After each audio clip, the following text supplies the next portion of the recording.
Blessings, family.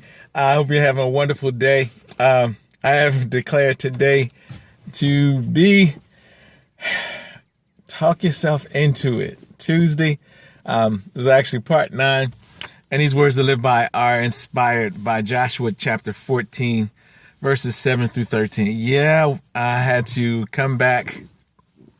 The Holy Spirit reminded me of something, so I had to revisit brother Caleb again, because there's some important principles I know for me.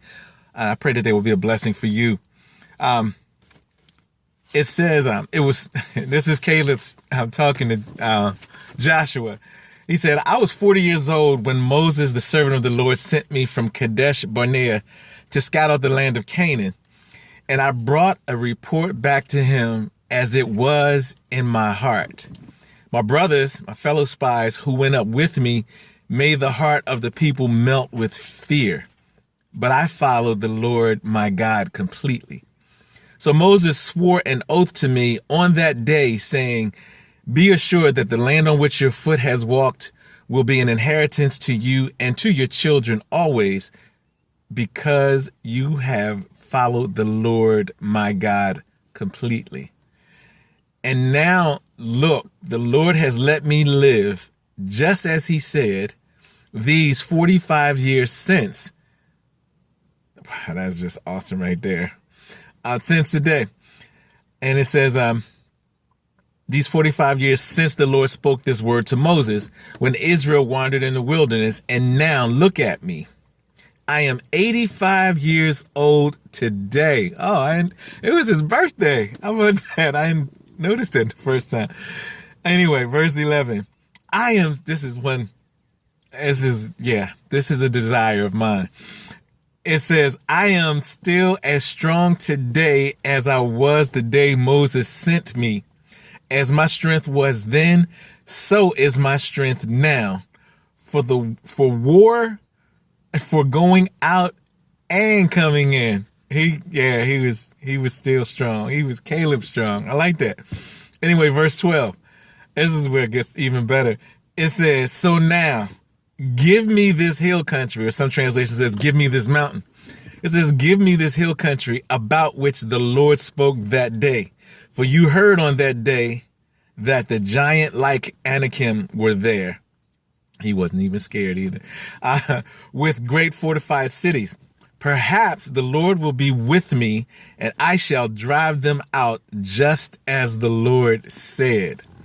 Verse 13.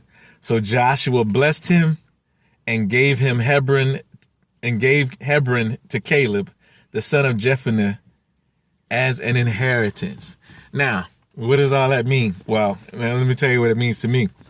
A couple weeks ago, I had shared a quote by John Maxwell, the one that says, every day, leaders must wake up and lead themselves before they can lead anyone else.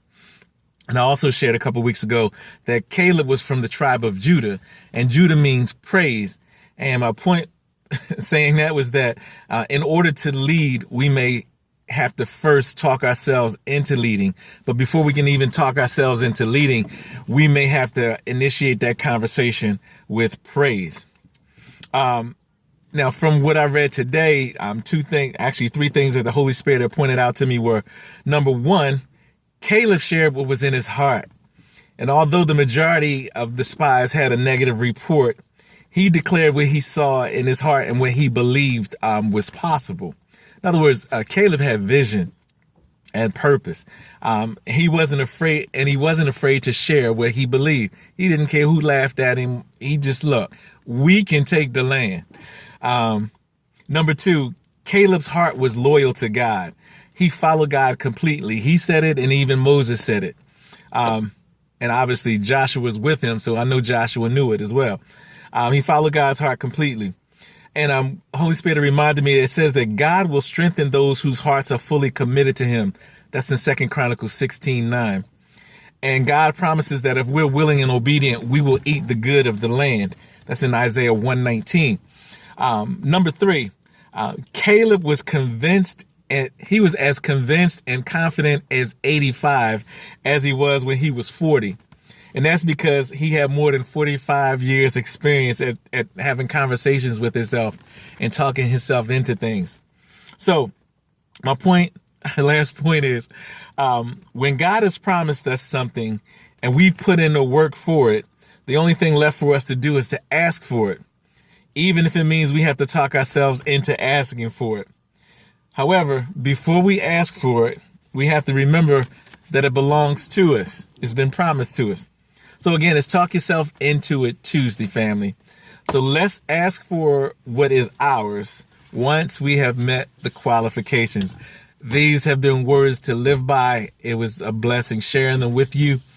And I pray that God blesses you as you share them with others. Look forward to sharing more words to live by with you on tomorrow. God bless you.